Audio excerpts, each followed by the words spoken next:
Hello and welcome to the Angus Report, a news program geared toward cattle producers. I'm Bob Cervera. And I'm Paige Wallace. From American Angus Association headquarters in St. Joseph, Missouri, we bring you the week's top headlines. We begin with a look at the summer's influx of lightweight calves on feed and how the markets could respond. An EPA announcement on particulate matter proved a win for cattlemen. We look at the latest on dust regulations. An Oregon feeder offers tips for cow-calf producers managing for volatility in today's high-risk feeding environment. New research shows the value of preg-checking and whether to keep open females through the winter. And Angus breeders prepare for an annual tradition. We look at Angus events happening next week in Louisville, Kentucky. Also, Angus cattle are known for their ability to produce quality beef. The American Angus Association, Sally Northcutt, explains how to select genetics that boost carcass merit. This is the Angus Report. Our top story for the week. Drought conditions this summer force large placements of lightweight calves onto feed in the Southern Plains. USDA market analyst Corbett Wall discusses how it affects tonnage and what to expect in coming months. When we put those cattle on, they're going to be calf feds. They're probably going to stall out at a lighter weight, which means they become very inefficient. They're going to be more wasty cattle, yield grade 4s on them. And so, especially in the Southern Plains, they're not going to tolerate inefficient feeding cattle.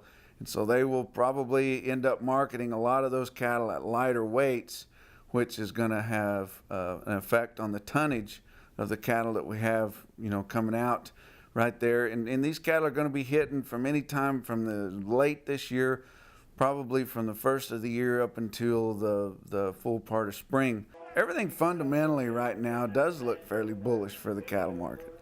And but it seems like every time we're in a total bullish, seller's market there, something comes out of left field and knocks it off its block. And we just, God forbid anything like that does happen. Because right now, all of our fundamental factors are looking fairly well bullish, and even more so as we get down the road, because people are going to have to start keeping heifers back. That's going to take more cattle and numbers, off the market. Visit marketnews.usda.gov for the latest market summaries. The Environmental Protection Agency reports it won't move forward with plans to tighten air pollution controls on ag operations. EPA administrators say they will instead maintain current standards for particulate matter regulations on farms and ranches. This announcement is a big win for ranchers. The requirements right now, they have dust emissions capped at 150 micrograms per cubic meter. Now there are some benefits that come with management along there, but we believe the best way to get there is through maintaining the existing standard and continuing to work proactively with producers.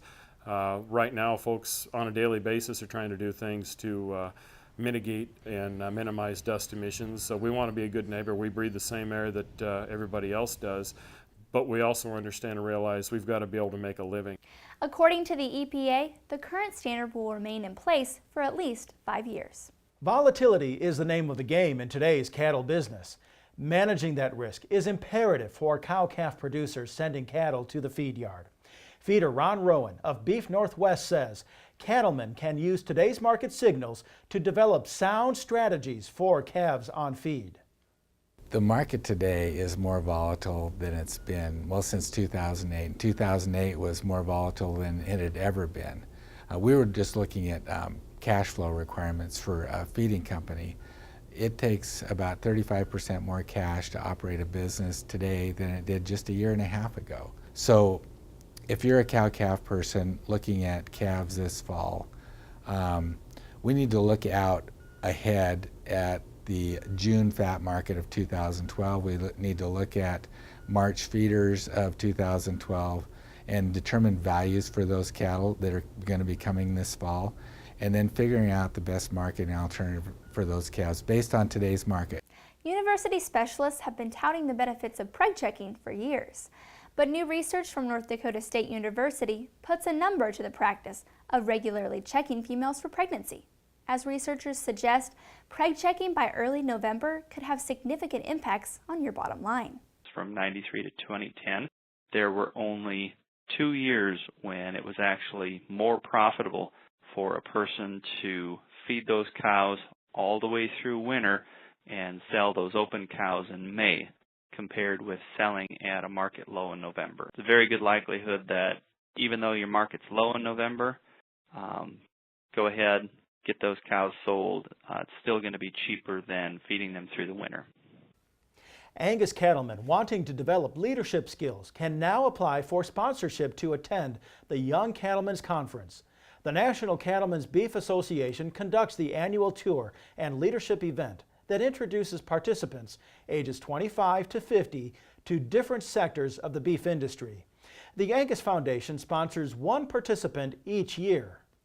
It was amazing to learn about everything in our production chain and how we as American beef producers produce the safest, most wholesome beef supply of anywhere in the world.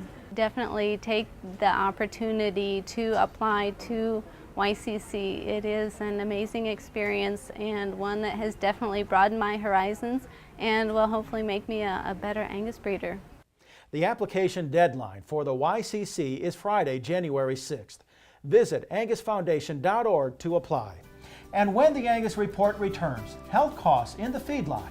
Research shows genetics play a role in keeping calves healthy at the bunk. Plus, a young Missouri couple extends their passion for raising cattle to their children.